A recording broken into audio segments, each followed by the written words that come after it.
Hello friends, this is our 8th class Ambiguity. I am afraid sometimes the class itself is ambiguity or not, isn't it? Isn't it? Yes. So ambiguity of the first type, let's continue. Let's try to understand the arguments of William Empson. Very good. Now we are continuing, it's not, we didn't, there was only a pause at the end of 7th lecture. Now today this is the 8th one, we are continuing the 7th one actually, but as a unit, I am just giving this number 8.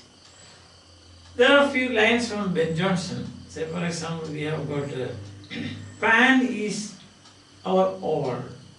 By him we breathe, we live, we move, we are. I will write it on the board. Pan is our all. Pan. Pan is our all. See? Pan is our all. By him we breathe, we live, we move, we are. By him we breathe. By him we breathe, we live, we are. By him we move. By him we breathe, we move,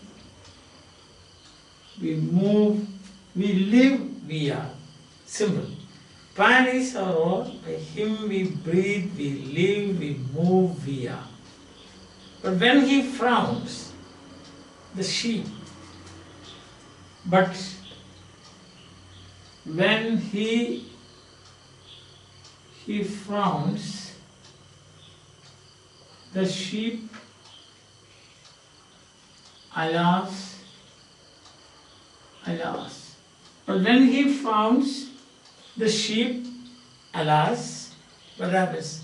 Sheep, alas. The shepherds wither and the grass. The shepherds wither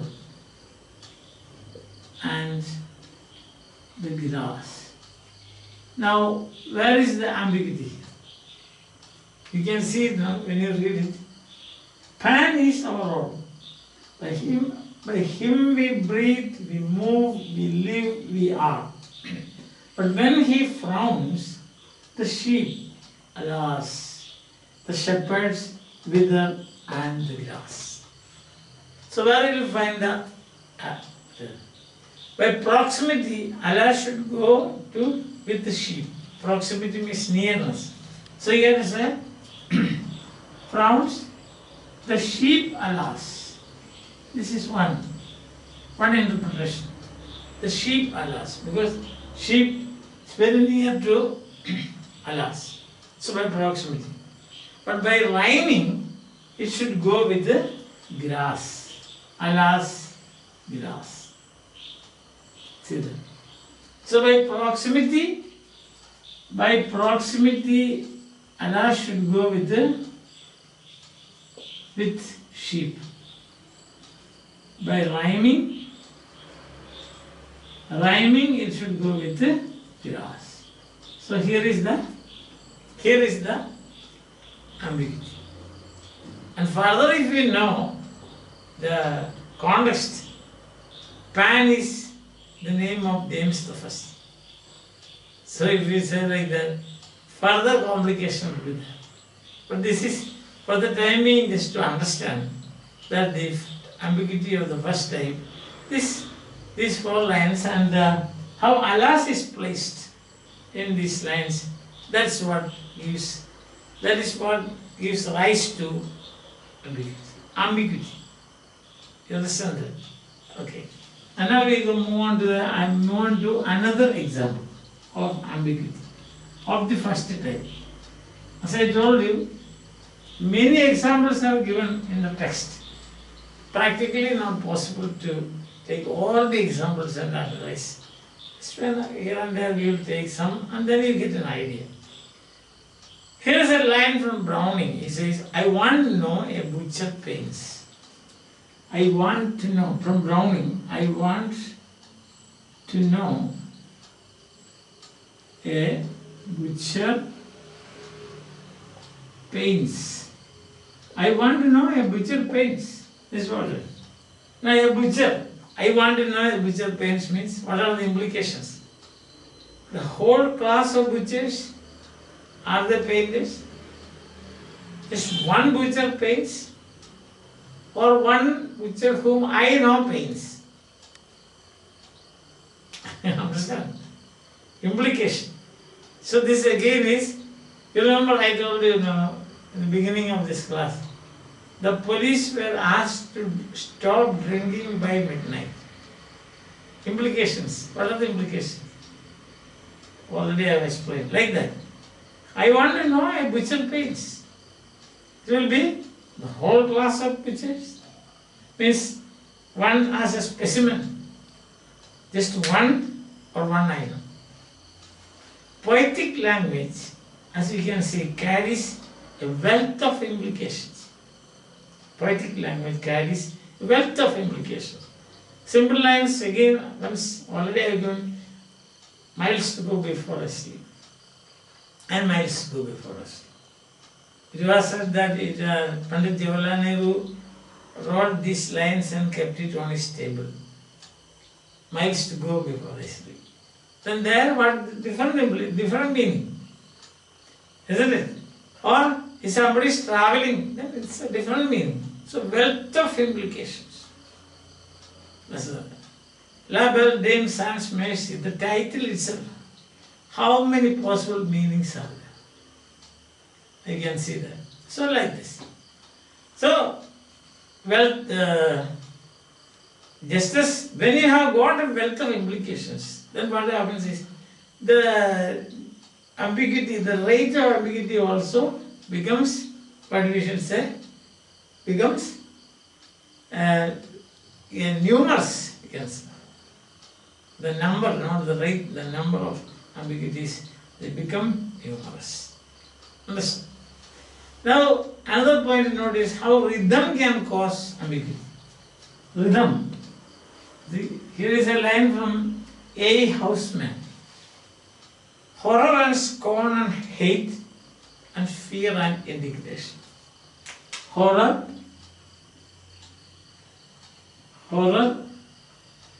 and scorn and hate and fear, fear and faith, fear and hate, fear and indignation. Now this is a line from A. Houseman. Horror and hate and horror and scorn and hate and fear and indignation. Oh, and fear. First I wrote it, then and fear. Okay?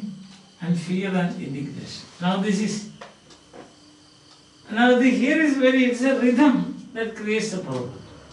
Hate and fear and indignation.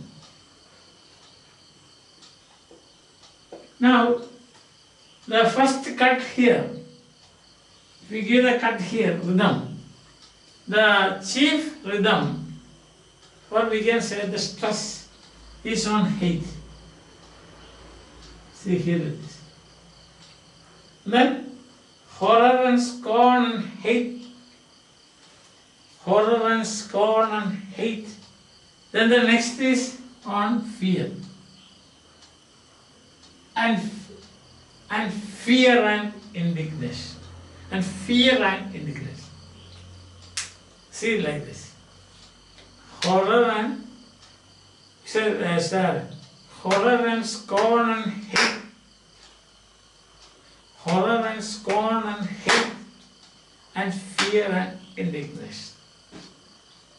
This is the rhythm I speak. But suppose you change the rhythm. Horror and hate. Horror and hate. Then say, horror and scorn. horror and scorn. And then hate and fear. Hate and fear. Then something will be left out, indignation. See that. In this case, the first three and the last two, there is a balance. There is a balance there. See, say, that is, see, horror and scorn and hate, fear and indignation. But otherwise he said, horror and scorn, hate and fear and indignation. See, the meaning changes now. When you stress, when you change the stress or rhythm, the meaning changes. In the first case, first three and last two, they balance. There is a balancing. In this case, what happened? Horror and scorn, hate and fear. Fear goes with hate. Then what happens is that fear loses its strength, and indignation remains something as an appendix, so to say. Now this is the explanation given by Empson himself. Understand? So the main rhythm of the lion should takes hate as its chief stress, horror and scorn and hate. But suppose as we say, the other way, horror and scorn, hate and fear, then what happens is, when fear, you are associating fear with hate, and then fear becomes weak. Understand? And the indignation is isolated disapproval. Indignation becomes an isolated disapproval. Disapproval. So if you cut, if there are three cuts, then this becomes an important thing, and also the pattern changes. See, that is another reason for ambiguity. Rhythm. Rhythm can cause. Rhythm, it depends on the reader. So the reader can change the rhythm. See, there is unless otherwise, of course, it is specified that the chief rhythm or the chief stress is on hate. It depends on the reader. So the reader can change the as we can see now, this we have seen examples in Prof will show you. And sense groups don't go together. Sense groups, they don't go together, then this problem comes in. See a simple line like this, the people go to different places. Let us say a simple sentence like this. If you read it, people go to different places. So, I can say people go to different places. This is better. People go to different places. People go to different places. People go to different places. Meaning changes now, because what we give, which word you give stress, depending on that, the meaning changes. Isn't it? Yes, that is a plain fact, not how to put that. So the same thing here also, ambiguity. See that? Then what happens is, ambiguity is a phenomenon of compression. Compression means ripeness is all, King Lear. Ripeness is all, King Lear. To be or not to be, Hamlet. So it's a compression. That means not making things elaborate. Naturally what will happen is, that is another reason for ambiguity. We are trying to find out reasons. First we saw proximity. See, a word is placed in such a way that sometimes we will find, as in the first example, that is Pan is our all, by him we breathe, we live, we move, and then we are, etc. We saw there the alas. That is, by proximity it should go with the sheep, by rhyming it should go with grass. Then I want to know butcher pains. We saw the difference, different implications. Here now we see rhythm. And then another reason is compression. See? Therefore what happens, seldom we find ambiguities in Spencer or Marlowe. Marlowe's Tamerlane part 1 and part 2 you can see. Set speeches, very long set speeches. They are called set speeches, which not like a soliloquy. Long and repeating the points again and again. That is, in triumph through Persepolis, etc. You can see how many times he is repeating that. So there is no point in any ambiguity. There is no compression. The very oft-quoted word, was this the face that launched 1,000 ships on? There is no ambiguity at all, because it is amplified, so to say. The face is amplified, isn't it? There's a kind of explanation. Was this the face, 1,000 ships and burned the top of the city, etc.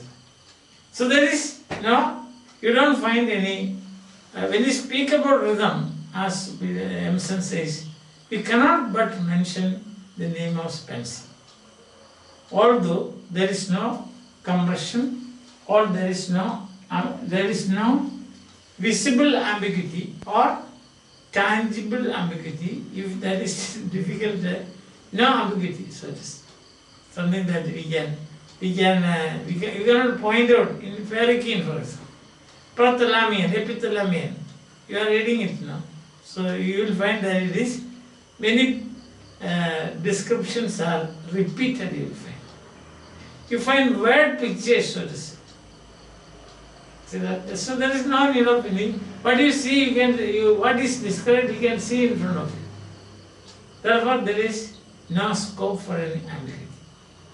And rhythm and Spencer. It's very important to note.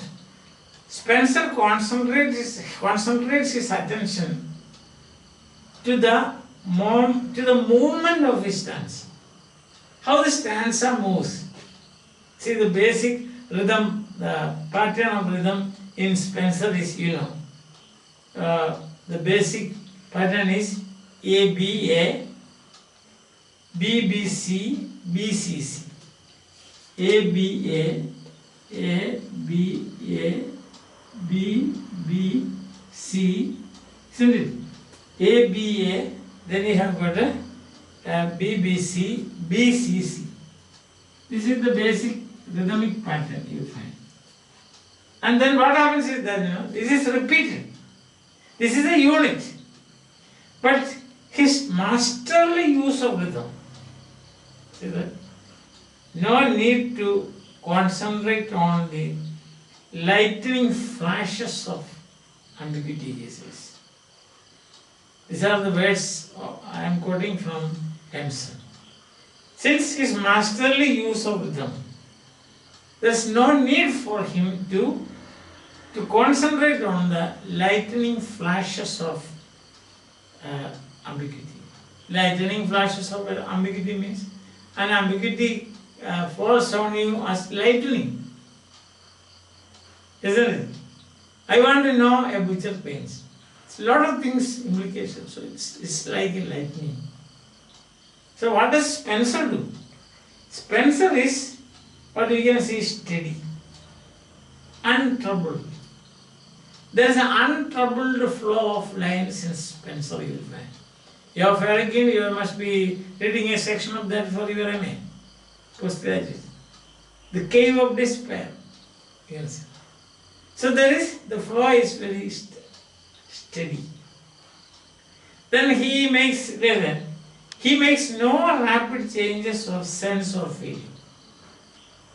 The flow is very smooth. There is no rapid changes of flow or meaning, change of meaning, sense or meaning. Then he is sustained. You can see alliterations, sustained alliterations. He uses alliterations, parallel adjectives, and full explanations of thoughts. Not half explanation, full explanation. Everything is very clear. The flow is smooth. Thoughts are well explained. Uses alliteration.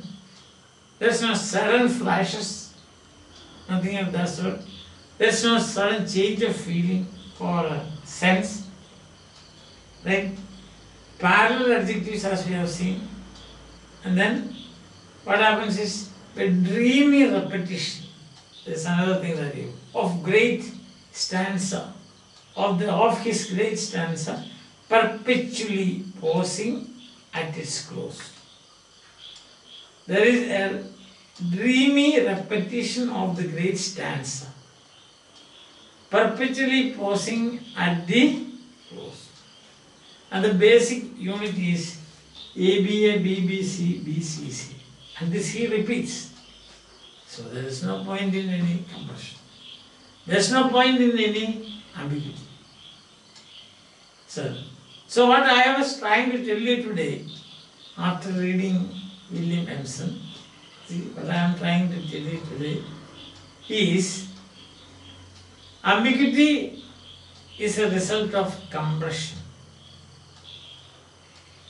It is a result of, it is caused by implication, compression, half explanations, hidden thoughts, and also use of syntax. The syntax, for example, alas or rhythm. These things can cause ambiguities. In Marlowe and Spencer, we don't find ambiguities because the thoughts are explained very well. Nothing is hidden. And also in Spencer we have seen the rhythm is so smooth. Thoughts are explained. No sudden change of meaning. No jerking. But when you compare Wasteland with Fairy King, then you will feel it. Isn't it? April is the cruelest month. Winter kept us warm, and suddenly summer surprised us. We are all surprised by that shift. The sudden shift. Summer surprised us. So we are in the anesthetized mood of the winter. Winter kept us warm. Winter kept us warm. Feeding a little life with the dried tubers. Okay. Then there is the jerky movement now. Summer surprises coming over the strand with the shower of rain, stoppness, coloring, etc. Then further again you see what are the roots that clutch, what branches grow out of this stony rubbish, son of man. So you are moving like on a very bumpy road. But here it is not like that. Till I end my song. Sweet Thames.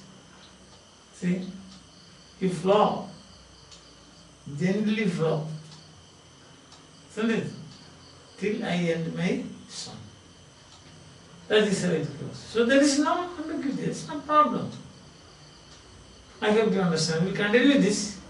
There is one more point that you have to see. And so, this is the ambiguity of the first type. Continue. So one more class we will have. We will wind up that. And then we pass on to the second ambiguity. Ambiguity of type 2.